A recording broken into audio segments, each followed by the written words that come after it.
मागण्यांसाठी बाबासाहेबांनी आरक्षणामध्ये संधी देऊन चुका केली, पण आरक्षण बाबासाहेबांनी एकट्यानं दिलं का त्याच्यामध्ये दुसऱ्याची कोणाची भूमिका नाही? कोणाचीच नाही भूमिका. कशी नाही? कशी नाही म्हणजे तुझं असं म्हणणं आहे का? बरं मग तेच तर त्याच विषयावर तर मी बोलतोय ना. त्या बाबासाहेब म्हणले का तुम्हाला कोणत्या भाषणामध्ये कोणत्या पुस्तकात लिखित आहे का? तुम्ही सांगा ना, मग आम्ही मान्य करू की बाबासाहेब केले म्हणून. हा काय केलं? हे तुम्ही म्हणताय ना बाबासाहेबांनी आरक्षणामध्ये संधी दिली, मान्य आहे. संधी कोण दिली? एकट्या बाबासाहेबांनी दिली का? संविधानाच्या स्वरूपामध्ये बाबासाहेबांनी दिली का? कशी दिली मला एक सांगा. संविधानामध्ये फक्त बाबासाहेबच होते का? दुसरे कोणीच सदस्य नव्हते किंवा कोणती चर्चा झाली नाही, काहीच झाली नाही. आरक्षणासाठी एकटे बाबासाहेब नाही लढले, बाबासाहेब फक्त मदतीला होते. आणि त्याच्यामध्ये 298 सदस्यांचं पण योगदान आहे, बाबासाहेबांचं एकट्याचं नाही. संविधानामध्ये बाबासाहेबांचं एकट्याचं संविधानात काय ते योगदान नाही. बाकी सगळे बाबासाहेबांसोबत जे 298 सदस्य होते ना त्यांचं पण योगदान आहे. जय भीम, जय संविधान. मी दादासाहेब शेळके, राष्ट्रीय अध्यक्ष भीम टायगर सेना. व्हिडिओ बनविण्याचं कारण माझ्या एका कार्यकर्त्यांनी एक मला रेकॉर्डिंग माझ्याकडे पाठविली आणि ती रेकॉर्डिंग ऐकल्यानंतर खरंच मला धक्का बसला नाही आणि आश्चर्यही वाटलं नाही. कारण हा मुद्दा मी उपवर्गीकरणाच्या संदर्भात बोलत असताना एका ठिकाणी मी मांडला होता. त्या रेकॉर्डिंगमध्ये भीमराज सेनेचे राजूभाऊ थाटे यांना एक हिंदुत्व वर्ज मुठीमध्ये घेऊन फिरणारा चाटेकलाचा विद्यार्थी त्या ठिकाणी प्रश्न विचारत आहे. माझा मातंग समाजाला विरोध नाही, मी मातंग समाजाचा आदर करतो. वैचारिक लढाई वेगळी, पण जो कोणी डॉक्टर बाबासाहेब आंबेडकरांना संविधानाला बदनाम करण्याचा प्रयत्न मातंग समाजातील कोणी करत असेल त्यांना आम्ही मागट्याच म्हणणार. मग काय उपटून घ्यायचं ते उपटून घ्या. त्या मागट्यानी पहिला प्रश्न विचारलेला असा आहे की तो म्हणतो की एकट्या डॉक्टर बाबासाहेब आंबेडकरांनी संविधान लिहिलं नाही. डॉक्टर बाबासाहेब आंबेडकरांसोबत इतर 298 सदस्य होते संविधान सभेचे. येड्या नंबर 1 298 नाही तर 299 सदस्य संविधान सभेचे होते, हे लक्षात ठेव. ज्याने डॉक्टर बाबासाहेब आंबेडकरांवर आक्षेप घेतला एकट्या बाबासाहेबांनी आम्हाला म्हणजे महार मांग एससीच्या सर्व लोकांना, त्यात मातंगालाही आरक्षण दिलं नाही. बाबासाहेबाबरोबर 298 सदस्य होते म्हणजे त्याच्या मतानुसार 299 सदस्य होते. त्या येडझव्याला मला सांगायचं, संविधान घटना लिहिण्यासाठी मसुदा समिती होती आणि त्या मसुदा समितीचे अध्यक्ष डॉक्टर बाबासाहेब आंबेडकर होते. तू जे म्हणत आहे संविधान सभेचे 299 सदस्याचा आणि घटना लिहिण्याचा अर्थार्थी काही संबंध नव्हता. येडपट आहे, लक्षात घे. जे आम्हाला आरक्षण भेटलं, आरक्षणासाठी एकटे डॉक्टर बाबासाहेब आंबेडकर लढले का? हा त्या येडपटाचा प्रश्न आहे.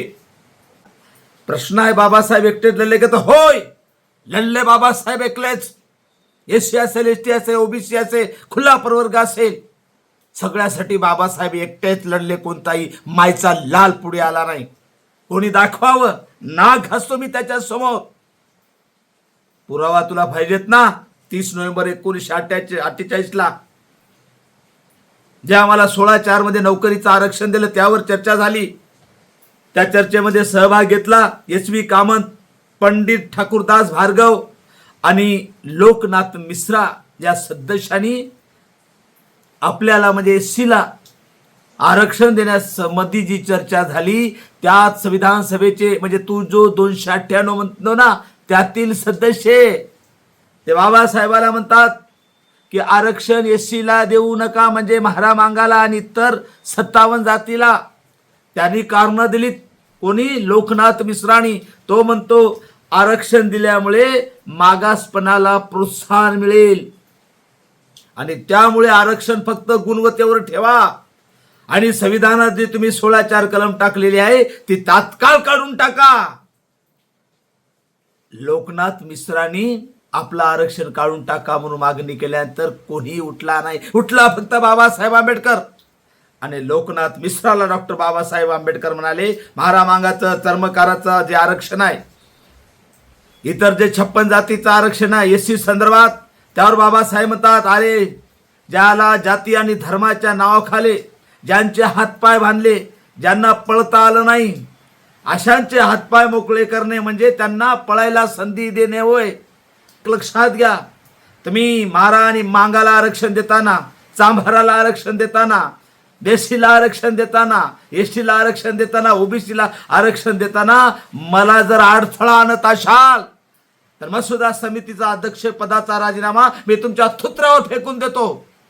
कारण या डॉक्टर बाबासाहेब आंबेडकरांचा संविधान सभेत येण्याचा उद्देशच आहे पहिल्यांदा मांगा माराला, आदिवासीला, ओबीसीला आरक्षण देणे. आणि तो माझा उद्देश जर सफल होत नसेल तर मला इंटरेस्ट नाही संविधान लिहिल्यामध्ये. ऐकलं का रे येडपटा? आरिशची अवलाद मनुवाद्या, भिल्ल ऐकला फक्त डॉक्टर बाबा आंबेडकरच. म्हणजे बाबासाहेबांनी आम्हाला आरक्षण दिलं याला पुरावा काय? या येडपटाला सांगतो घे पुरावा घे. मी जे सांगतो त्याचा पुरावा देतो.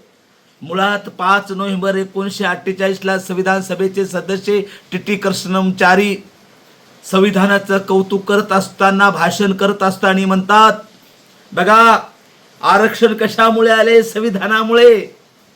कोणतं? एससीचा असेल, एसटीचा असेल, ओबीसीचा असेल. आणि संविधान कोणी लिहिले? बाबासाहेबांनी.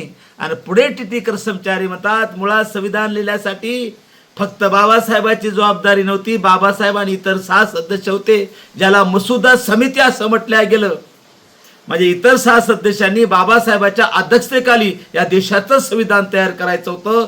त्यात इतर सदस्याची नाव होते अध्यक्ष डॉक्टर बाबासाहेब आंबेडकर आणि सदस्य होते अल्लादी कृष्णस्वामी अय्यर, BL मित्तर, DP खैतान, KM मुन्शी, N गोपालस्वामी अय्यंगार, सय्यद अहमद सादुल्ला. 6 आणि बाबासाहेब 7 जणांनी या देशाचं संविधान लिहायचं होतं. पण झालं काय?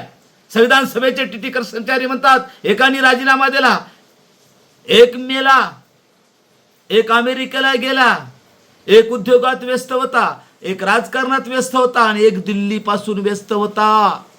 आणि मग 6च्या 6 सदस्यांनी या देशाचं संविधान लिहिण्यासाठी पाठ फिरवलं. परेशीच्या भल्यासाठी, महाराच्या आणि मांगाच्या भल्यासाठी, चर्मकाराच्या भल्यासाठी, एसटीसाठी, ओबीसाठी, खुल्या प्रवर्गासाठी या देशातील प्रत्येक जाती धर्माच्या माणसांनी स्वतःच्या तब्येतीकडे लक्ष न देता, स्वतःच्या बिमारीकडे लक्ष न देता 24 घंटे अभ्यास करून ऐकायला काय मागत्या सर्वांसाठी बाबासाहेबांनी आरक्षण दिलं, बाबासाहेबांनी संविधान लिहिलं. आता तुला पुरावा देतो, घे पुस्तकाचं नाव घटना परिषद वादविवाद खंड क्रमांक 7 पान नंबर 231 मध्ये सविस्तर दिलेला आहे.